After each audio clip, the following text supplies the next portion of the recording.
और जब आपने अपनी प्रॉब्लम शेयर की तो मैं देख पा रही थी कि प्रॉब्लम आपके अंदर है, बाहर नहीं है, लेकिन आप नहीं समझ पा रहे कि प्रॉब्लम बाहर है, अंदर नहीं है ना। ये चीज़ें आम आदमी को समझ में नहीं आती। ये चीज़ें तभी समझ में आती हैं, है ना। ये चीज़ें हमें तभी समझ में आती हैं जब हम वास्तव में उन्हें समझने की कोशिश करते हैं। और इसीलिए लाइफ एजुकेशन है, इसीलिए बोला जाता है कि हमारा जीवन ही दुख है, और जब तक हम जीवन को नहीं समझेंगे तब तक हमारे जीवन का दुख नहीं खत्म होगा, है ना। जीवन है तो दुख है, हमें किसी और को नहीं समझना है, हमें अपने आप को समझना है। और जैसे ही हम अपने आप को समझ जाएंगे वैसे ही हमारे जीवन का दुख अपने आप खत्म होने लगता है। तो ये जो पहला प्रकरण है ये हमने आपको वीडियो दिया था उसी का है, ठीक है। तो इसी में थोड़ा सा हम समझ लेते हैं। तो ये सारी चीज़ें आपने वीडियो में देखी है ना, वीडियो देखा था, उसमें ये बताया गया था कि हमारे संबंध ऐसे होना चाहिए कि ये नहीं कि हमारे रिश्ते पहले से हैं, हमारी शादी हो गई इसलिए हमें रिश्ता निभाना है। हमें रिश्ता इसलिए निभाना है कि हमारे आज उनसे अच्छे संबंध है ना। आज हमारे संबंध कैसे हैं जिसके साथ हमें उसके साथ अच्छा रिश्ता रखना है। सिर्फ इस वजह से रिश्ता नहीं निभाना है कि हमारा साथ हो गया या हमारे समाज ने हमारे शादी कर दी या कुछ भी कर दिया, इस वजह से हमें रिश्ता निभाना है, ठीक है। हमारे संबंध आज कैसे हैं, आज हमारे बीच दोस्ती का रिश्ता है कि नहीं है, तो समझ में आता है कि हमारे संबंध स्वस्थ संबंध है। नहीं तो अगर हम सिर्फ पुराने संबंधों को ही ढोते रहेंगे तो हमारे संबंध मुर्दा हो जाते हैं, उनमें जान नहीं रह जाती है ना। हाँ, ये हाँ। अगर संबंधों में दोस्ती नहीं है तो हमारे संबंध मुर्दा होते हैं, ठीक है, उनमें जिंदा दिली नहीं होती। जिस प्रकार से आप अपने आंगन में एक पेड़ लगाते हैं, ठीक है, आप उसको सींचते हैं, वो हरा भरा रहता है, बढ़िया ताज़ा रहता है, तो वो आपको खुशबू देता है, सुगंध देता है। फूल है तो सुगंध देगा, और अगर जैसे तुलसी लगाते हैं तो वो आपको औषधि देती है। लेकिन अगर वही पेड़ सूख जाए फिर भी आप उससे रिश्ता रखोगे तो क्या वो आनंद देगा जो वो हरा भरा था तब देता था? नहीं दे सकता। तो अब ये सोचिए कि जब वो हरा भरा नहीं है, इसके बाद भी हम उसमें पानी डालते जाएं, उसकी सेवा करें, तो क्या वो हरा भरा हो जाएगा? नहीं हो पाएगा, है ना। आ रहा समझ में? नहीं हो पाए। तो हमें क्या करना पड़ता है, फिर उस पेड़ को उखाड़ के हम उस जगह पे दूसरा नया पेड़ लगाते हैं ताकि वो हरा भरा रह सके, है ना। लेकिन कुछ लोग क्या करते हैं कि उसकी लकड़ी को काट के फर्नीचर वगैरह बना लेते हैं और फर्नीचर की तरह उसे घर पे सजा देते हैं। उसी तरह से हमारे रिश्ते होते हैं कि हम ये समझते हैं कि हमने इससे शादी की है, हमारी पत्नी है, भले वो स्वस्थ संबंध नहीं है, हमारे बीच अच्छी बातचीत नहीं हो रही, लेकिन फिर भी हम उस रिश्ते को ढोते रहते हैं, निभाते रहते हैं। क्यों? इसलिए कि हमारी शादी हुई थी, हमारी पत्नी है ना। इस वजह से हम पूर्वाग्रह के कारण हम उस रिश्ते को निभाते रहते हैं, जबकि उस रिश्ते में हमें कोई ताजगी नहीं है, कोई खुशबू नहीं है, कोई आनंद नहीं है, कुछ भी नहीं है, फिर भी हम मजबूरी में ढो रहे। तो जो ये हमारी मजबूरी है इसे हमें ख़त्म करना है।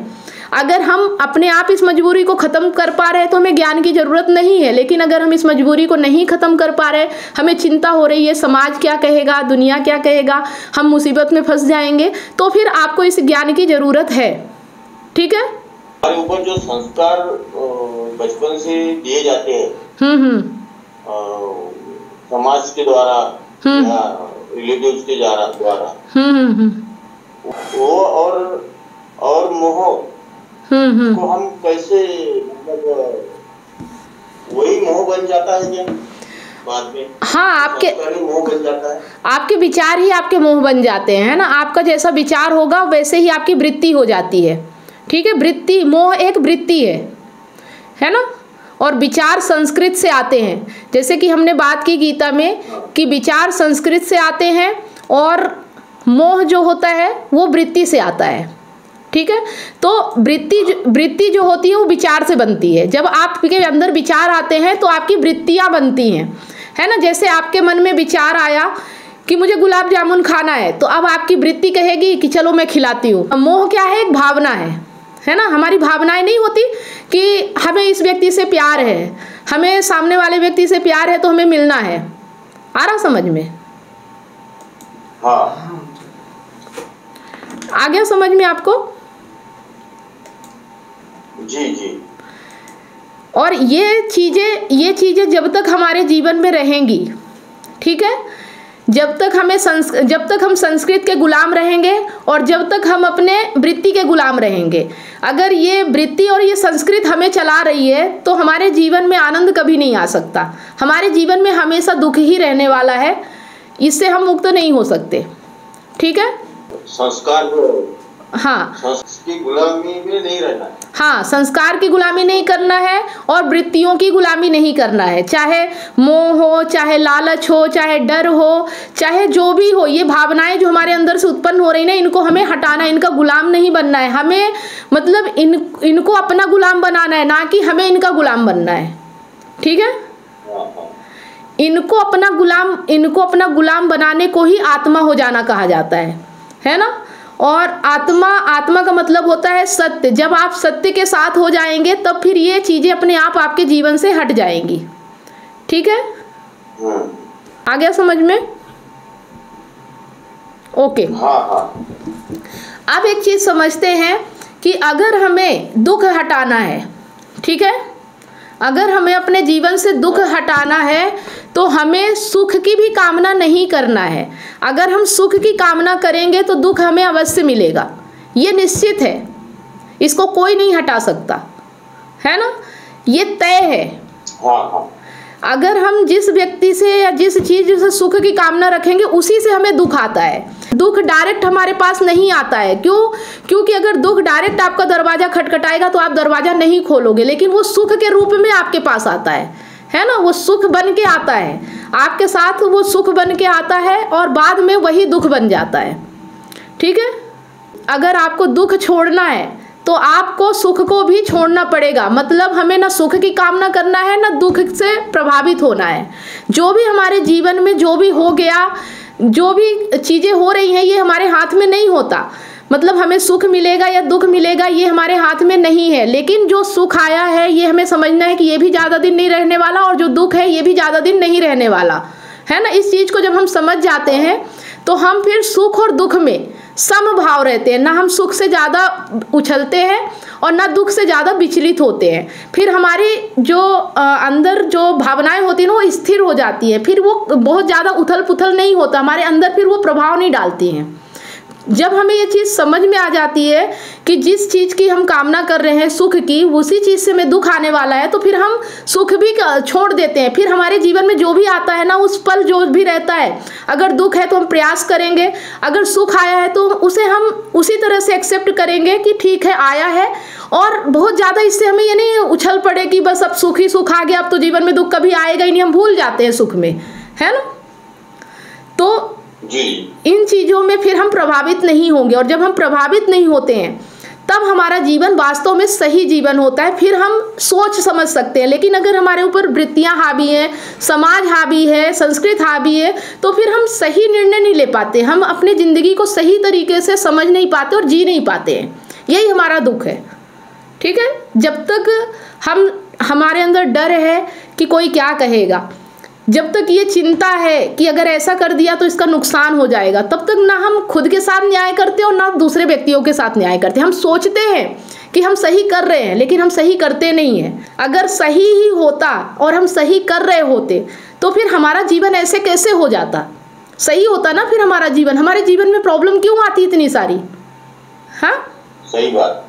आपने देखा होगा अपने जीवन में कि आपने अभी तक जितने निर्णय लिए यही सोच के लिया होगा कि मैं सब सही कर रहा हूँ, मैं जो भी निर्णय ले रहा हूँ वो बिल्कुल राइट निर्णय है, लेकिन फिर निर्णय गलत कैसे हो जाते हैं, फिर निर्णय गलत कैसे हो जाते हैं, है ना।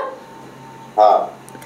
तो अब हम जो निर्णय लेंगे वो सही के लिए लेंगे, मतलब जब हमें आत्मज्ञान हो जाता है, जब हम चीज़ों को समझने लगते हैं, तो फिर हम जो निर्णय लेते हैं ना वो निर्णय लेते हैं जो सही होता है। फिर हम अपनी कामनाओं के चलाए निर्णय नहीं लेते, ठीक है, और इसीलिए फिर हमारे जीवन में आनंद आता है, ना कि दुख, चिंता, परेशानी, डर, ये सब हट जाता है। अब हम अध्याय 1 में समझ गए कि जो रिश्ते हमारे मतलब दोस्ती है, जिनसे हमारे अच्छे संबंध है, जो हमें आनंद दे रहे हैं, वो सही रिश्ते हैं, और जिन रिश्तों से हमें टेंशन आ रही, चिंता आ रही, परेशानी आ रही, वो रिश्ते सही नहीं है, ना हमारा निर्णय सही है। ठीक है, जब इन चीज़ों को हम समझ जाते हैं तो फिर हम वो निर्णय लेते हैं जो सबके लिए सही हो, सिर्फ हमारे लिए सही ना हो, है ना। तो अब यहाँ पे देखिए, ओके, तो अब यहाँ पे देखिए जो बात, यहाँ पे जो सवाल है कि मानसिक झंझटों से छूटने और 5 वर्षों से चल रही रिलेशनशिप संबंध के टूटने के बाद मैंने अपनी 11 वर्षीय पुरानी सरकारी सेवा में त्यागपत्र इसी वर्ष में मई में दे दिया। अब रोजगार के अवसरों तथा सच्चे रिश्ते की तलाश में भटक रहा हूँ। तो जब लोग मतलब अपने रिश्ते से परेशान होते हैं तो या तो वो नए रिश्ते ढूंढते हैं, और अगर अपनी नौकरी से परेशान है तो नई नौकरी ढूंढते हैं।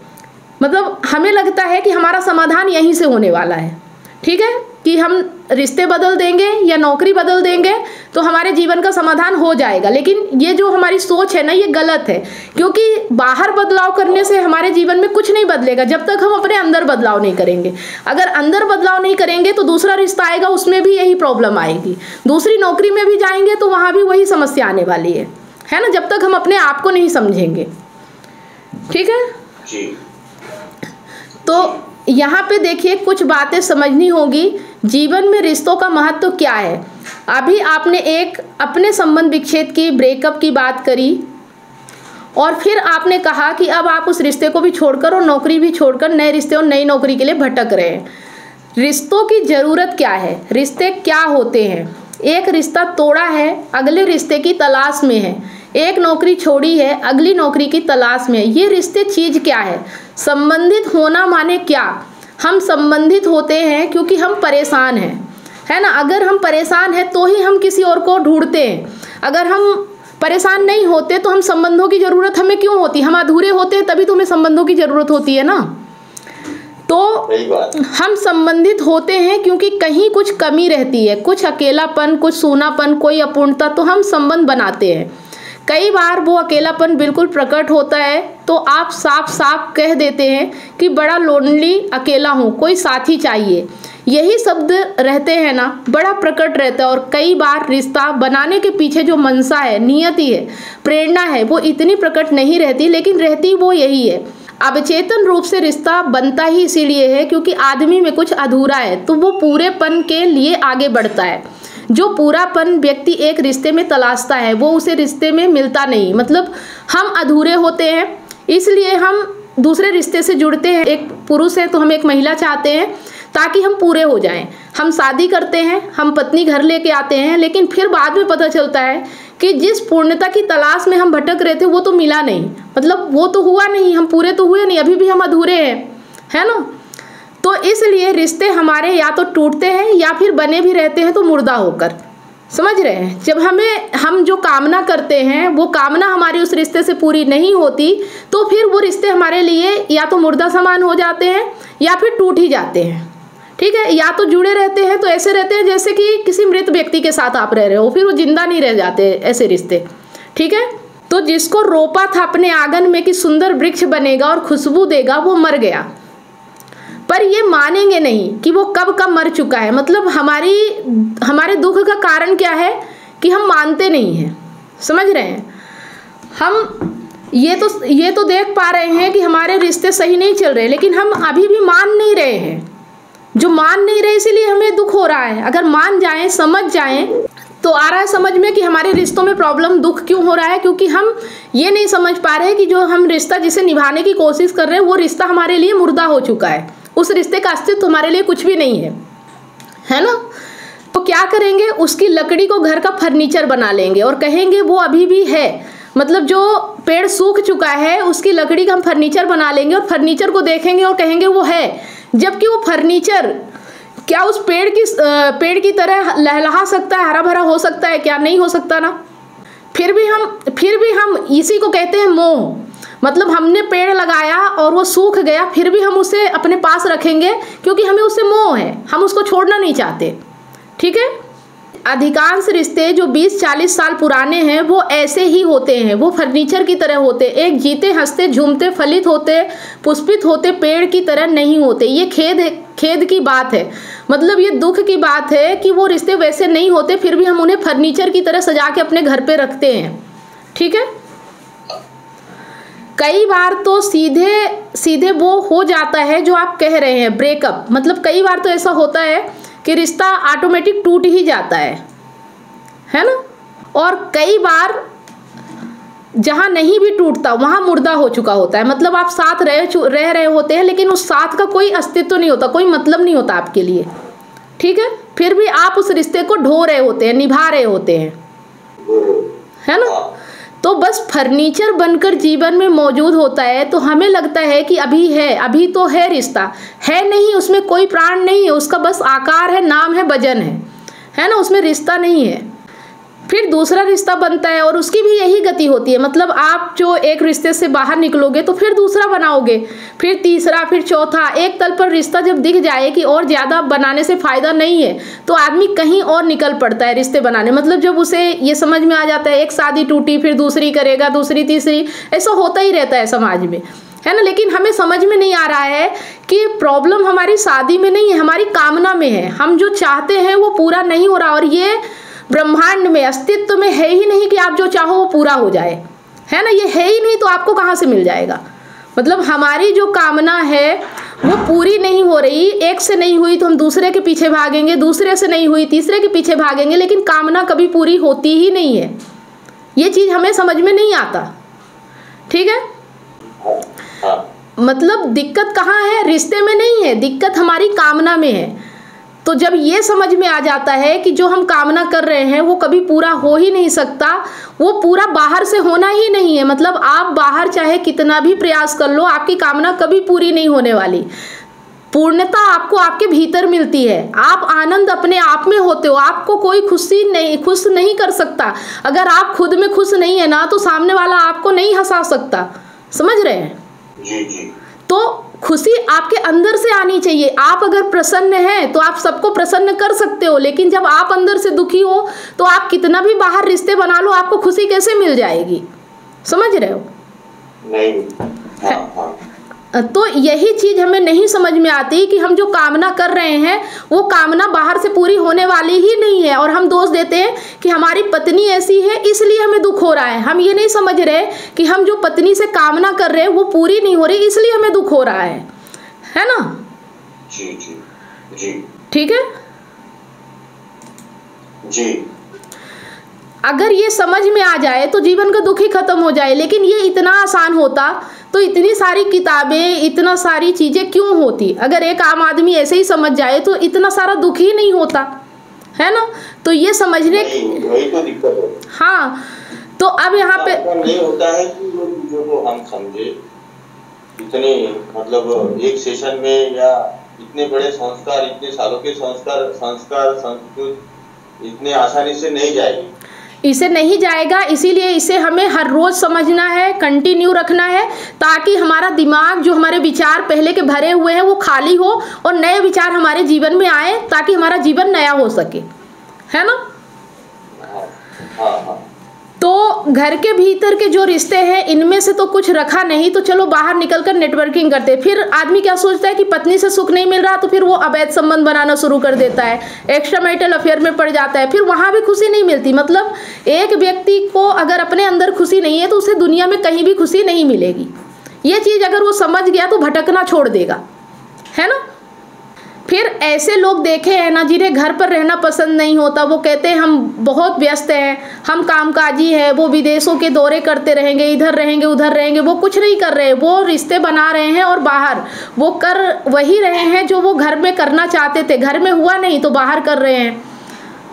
घर के माध्यम से सुख नहीं मिला तो धन के माध्यम से सुख खोज रहे हैं कि बाहर रिश्ते बनाए, रुपया पैसा इकट्ठा करे, क्या पता उससे अधूरापन दूर हो जाए। कोई जब पाता है कि इंसानों से रिश्ता बना करके तृप्ति नहीं हो पा रहा तो वो चीज़ों से रिश्ता बनाने लग जाता है। पर रिश्तेबाजी हम करते जरूर है। अब एक चीज़ यहाँ पे सोचिए कि जो व्यक्ति फिर ये समझ जाता है कि अब हमें पत्नी से सुख नहीं मिल रहा, रिश्ते से सुख नहीं मिल रहा, तो वो क्या करता है कि मैं बहुत पैसा कमाऊंगा, मैं बहुत पैसा बनाऊंगा, शायद मुझे पैसे से सुख मिल जाए, तो वो पैसों से रिश्ता बनाने लगता है। आ रहा समझ में। कोई शराब से रिश्ता बना लेता है, तो कोई किसी गाड़ी से रिश्ता बना लेगा कि मैं तो बस घूमता रहता हूँ अपनी गाड़ी लेकर देश भर में। ये तुमने कुछ नहीं करा, एक रिश्ता टूटा था, तुमने दूसरा बना लिया। मतलब ये कहने का कि हम सिर्फ रिश्ता मानते हैं कि हमारी पति पत्नी का रिश्ता। अगर हमारे अंदर गड़बड़ी है, हमारे अंदर खराबी है, तो हम जितने भी रिश्ते बनाएंगे दुनिया में, सब रिश्तों से हमें दुख ही मिलने वाला है, उनसे सुख नहीं मिलेगा। चाहे आप अपनी दुकान से रिश्ता बनाइए, चाहे आप जो जॉब कर रहे हैं उससे रिश्ता बनाइए, चाहे आप पैसों से रिश्ता बनाइए, जहाँ भी आप रिश्ता जोड़ेंगे हर जगह आपको दुखी ही मिलने वाला है, क्योंकि आप अपने भीतर नहीं देख रहे हैं, आप सिर्फ बाहर परेशानियां ढूंढ रहे हैं। समझ में आ रहा है जी। तो इसी तरह से कई लोग शराबी बन जाते हैं, तो कोई बहुत अय्यासियों में फंस जाता है, तो कोई बहुत सारी गाड़ियां खरीद ले रहा है, तो ऐसे सब बहुत सारी चीजें करने लगते हैं। अब यहाँ पे देखिए, आदमी यहाँ जितनी हरकतें करता है उनके केंद्र, उनके मूल देखिए, उनका मूल आदमी का अधूरापन।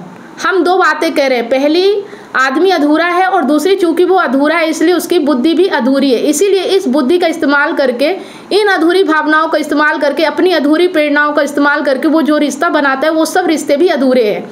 अगर आप अधूरे हैं, अंदर से आप अधूरे हैं, आपके अंदर खुद में पूर्णता नहीं है, तो आप जितने रिश्ते बाहर बनाओगे सब अधूरे ही रहेंगे, उनमें आपको पूर्णता नहीं मिलने वाली। ठीक है। एक खुशनुमा इंसान जो अंदर से खुश है, जो अपने आप में पूर्ण है, वो इंसान लोगों को भी खुशियां बांटता है और खुद भी खुश रहता है। लेकिन एक आदमी जो दुखी है, जो अधूरा है, वो ना तो किसी को पूरा कर सकता और ना खुद पूरा हो सकता, और उसके रिश्ते में हमेशा टेंशन, परेशानी और चिंता बनी रहती है। ठीक है। तो ये तो फंस गए। पहले तो हम अधूरे अधूरे माने पगले, और चूंकि हम पगले हैं इसीलिए हमारी अक्ल भी पगलों वाली है। इसी अक्ल का इस्तेमाल करके हम क्या करते हैं, अपने अधूरेपन का इलाज, जैसे कि कोई मनोरोगी अपनी मानसिक चिकित्सा खुद ही कर रहा है, एक विक्षिप्त व्यक्ति खुद अपना इलाज कर रहा हो, क्या होगा उसका। अब मान लीजिए कि एक पागल व्यक्ति है जिसका मानसिक स्थिति सही नहीं है और वो अपना ही दिमाग लगा रहा है और खुद का ही इलाज कर रहा है, तो क्या वो अपना इलाज कर पाएगा? नहीं। उसी तरह से हम अधूरे हैं, हम अकेले हैं, लेकिन हमें पता नहीं है। समझ पा रहे हैं? जी जी। और हम सोचते हैं कि हम अपनी बुद्धि लगा के, हम जो भी दिमाग लगा रहे हैं, हम अपना दुख दूर कर लेंगे। ये हमारी कोशिश होती है। जैसे कि आपसे ही मैंने उस दिन बात की, तो आपने बोला मैंने ये सोचा है कि ये कर दूंगा तो मेरा जीवन ठीक हो जाएगा, है ना? बोला था ना जी।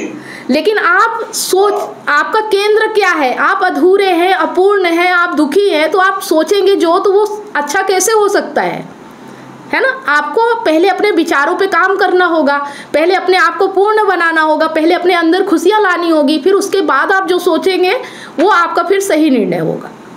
ठीक है जी। तो यहाँ तक आपको समझ में आ गया है कि हम अगर अधूरे हैं, हम अगर अपूर्ण हैं, हम अंदर से दुखी हैं, तो हम किसी के साथ भी सही रिश्ता नहीं बना सकते। कमी हमारे अंदर होती है और हम दूसरे पे ढूंढते हैं कि शायद दूसरे में कमी होगी, इस वजह से हमारा रिश्ता टूट गया। ठीक है। तो इसको और आत्म मंथन कीजिएगा, इसी को आत्मज्ञान कहते हैं। और ज़्यादा देखिए कि आपकी कामनाएं क्या थी, आपके दुख का कारण क्यों बना है, क्यों हम जीवन में दुखी हैं, हम अपनी पत्नी से क्या चाहते थे, हमें क्या नहीं मिला, और अगर ये नहीं मिला है तो हमें दुखी होने की बजाय ये सोचना है कि जो नहीं मिला वो क्यों नहीं मिला। और जब हम उस समझेंगे कि हमारी कामना ही गलत है, जब हम उस कामना को छोड़ेंगे ना, तो हम तब सुख की, आनंद की प्राप्ति कर पाएंगे। समझ रहे हैं? कोई दूसरा व्यक्ति हमें हमारे जीवन में खुशियां नहीं दे सकता, लेकिन हम सोचते हैं कि उस व्यक्ति के आने से हमें खुशी मिल जाएगी, है ना? ये हमारी कामना गलत है। कोई कामना ही गलत। हाँ, कामना गलत है। और ये कोर्स ऐसा है कि जिसे हर व्यक्ति को सीखना चाहिए, लेकिन व्यक्ति इससे दूर रहता है, वो कहीं और ही भटका हुआ रहता है, उसे समझ में ही नहीं आता कि उसकी जीवन की प्रॉब्लम क्या है, और वो बाहर ही बाहर अपनी जिंदगी की प्रॉब्लम खत्म करने में लगा रहता है ना? जी जी जी। तो ये कोर्स उपयोगी है, इसका आपको आज से थोड़ा अंदाजा हो गया होगा कि ये कोर्स मेरे लिए कितना उपयोगी है ना? इतनी सारी काउंसलिंग करने के बाद मुझे रियलाइज हुआ कि लोग अपने रिलेशनशिप और लाइफ से कितने ज्यादा परेशान हैं। जबकि मैंने अपने YouTube चैनल और Facebook पेज पर हजारों वीडियो रिलेशनशिप से रिलेटिव फ्री में डाल रखी है, फिर भी लोग पर्सनल काउंसलिंग चाहते हैं। नमस्कार दोस्तों, मैं कमलेश सोनी एक रिलेशनशिप कोच हूँ। 2019 से लेकर आज तक हजारों लोगों को मैंने फोन पर मदद किया है, जो लोग अपने रिलेशनशिप प्रॉब्लम्स को लेकर मुझे कांटेक्ट करते हैं। अब मेरा ये मिशन है, जो लोग रिलेशनशिप प्रॉब्लम्स को लेकर हताश और निराश है, ऐसे लोगों की मैं मदद करूं, ताकि लोग अपने रिलेशनशिप को खुद ही ठीक कर सके और जीवन में हमेशा खुश रहे, ना कि निराशा की ओर आगे बढ़े। काउंसलिंग की जरूरत क्यों है? उदाहरण के लिए आप किसी बीमारी की चपेट में हैं, आपको बहुत सारे मेडिकल स्टोर दिखते हैं, आप अपनी मर्जी से जाकर मेडिकल स्टोर से दवाई ले लेते हैं, लेकिन बाद में पता चलता है कि दवाइयों की वजह से आपकी बीमारी तो ठीक नहीं हुई, लेकिन दूसरी बीमारी आपको हो जाती है या आपकी बीमारी और ज्यादा बढ़ जाती है। उसी तरह से आप YouTube, Facebook पे फ्री वीडियो तो बहुत सारे देख लेते हो, लेकिन आपको अपनी एग्जैक्ट प्रॉब्लम पता नहीं होती और कई चीजों को आप ट्राई करने लगते हो, जिसके वजह से आपकी प्रॉब्लम तो ठीक नहीं होती, लेकिन आपके रिलेशनशिप और लाइफ और ज्यादा खराब होने लगती है। जिस तरह से आपको बीमारी ठीक करने के लिए एक्सपर्ट डॉक्टर की जरूरत होती है, वो चेकअप करके आपका इलाज करता है, उसी तरह से आपको एक काउंसलर की जरूरत पड़ती है आपकी एग्जैक्ट प्रॉब्लम को समझकर उसका सलूशन देने के लिए। तो आप दिए गए नंबर पर काउंसलिंग के लिए अपॉइंटमेंट बुक करा सकते हैं।